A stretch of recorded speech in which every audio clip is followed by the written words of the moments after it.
लाडक्या बहिणींच्या खात्यात 3,000 रुपये जमा झालेत।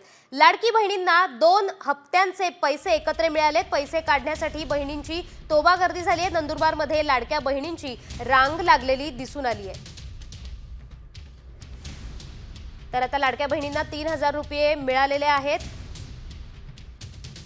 मंत्री अदिती तटकरे यांनी सांगितलं होतं की 12 मार्चपर्यंत दोन्ही महिन्याचे पैसे हे टप्प्याटप्प्याने दिले जातील। तसंच 8 मार्चला पहिले फेब्रुवारीचा हप्ता जमा झाला होता, तर आता 12 मार्चला पुढचे 1,500 रुपये बहिणींच्या खात्यामध्ये जमा झालेले आहेत आणि तेच पैसे काढण्यासाठी आता जिल्ह्यातून वेगवेगळ्या ठिकाणी वेगवेगळ्या परिसरात लाडक्या बहिणींच्या रांगा लागलेल्या दिसतायत।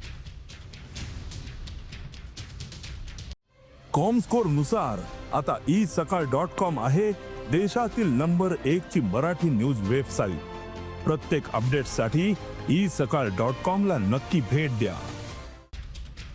तर या संदर्भात अधिकची माहिती देत आहेत आमचे प्रतिनिधी सागर निकवडे। तर सागर, काय सांगाल, नंदुरबारमध्ये लाडक्या बहिणींच्या रांगा लागलेल्या आहेत, तिकडचं नेमकी परिस्थिती काय आहे?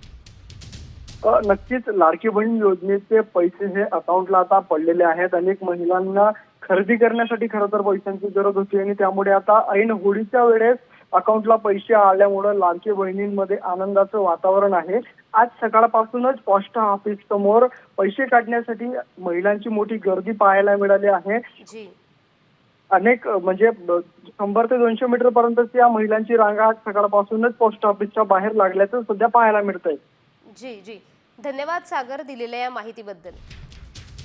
तर नंदुरबारमधली आपण दृश्य पाहतोय, लाडक्या बहिणींच्या पैसे काढण्यासाठी रांगा दिसून येत आहेत। लाडक्या बहिणींना दोन्ही हप्त्याचे पैसे आलेले आहेत।